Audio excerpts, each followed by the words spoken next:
So we just talked about some music apps. Now we're going to segue into a game, right? Yeah. It's called Candy Crush Saga.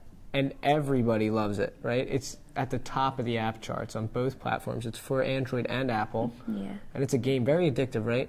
Yeah, because what makes it addicting is you get so close to crushing everything, and then you just miss that one, and it makes you want to play it over and over. So how it works is it's like a puzzle game where you're tasked with pieces that you have to move around and get into rows in order to crush the candy.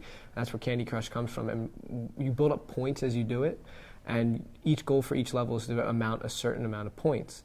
And as the levels get more difficult, so on level 1 it's really easy to do it, and it takes probably about 10 seconds. But when you get to level 20, you're looking at, like, you have to get so many points, and every time you connect pieces, you have to get like 4 or 5 in a row to make sure that you get enough points. And as you get those more pieces in a row, you get power-ups, right? And power-ups are a pretty big part of the game because they can allow you to get more points.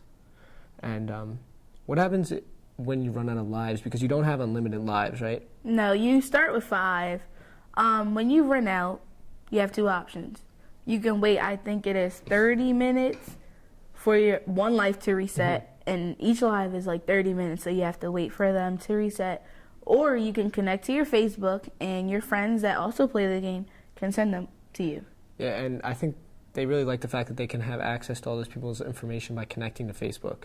And they really can get a hold of a lot of things because when they sign up with Facebook, you connect with so many more people. And I know that people have been using it to connect with random strangers because they can give them lives for Candy Crush. It becomes that addictive, and anyone can send you lives. Yeah, and they make money off of this app too, because you also can buy lives if you're that addicted. And you can, it's like an in-app purchase, it's called. So if you run out of lives, let's say I'm on level 24 and I'm really struggling and I lose all my lives, but I can't wait 30 minutes or an hour for 2 lives to regenerate. So I decide, I'm going to spend $5 on a few lives and maybe a power-up. You can buy $1 a life. They're $1 a life, but there's also power-ups. So we talked about how you can get power-ups by putting a certain number together, but you can also buy power-ups. Yeah. So it's kind of like a cheating way out, if you ask me, but it works for them because Candy Crush makes a lot of money off of people buying things in-game. So it's on commercials, too. They're getting pretty big, and everyone's playing it. And if you ask anyone, I think they know what Candy Crush is. But if you don't, you should check it out. So why don't we go see what it's all about? All right, our next app is Candy Crush Saga.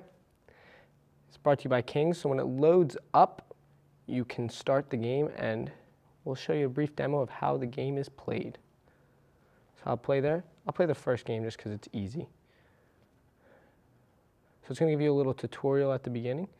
So you have to get 258 points or more. And there you go. So you're going to slide things around, and I will have trouble finding things because this is actually a little more difficult than I thought it would be. And there you go. You can connect some things, and you see how I'm connecting.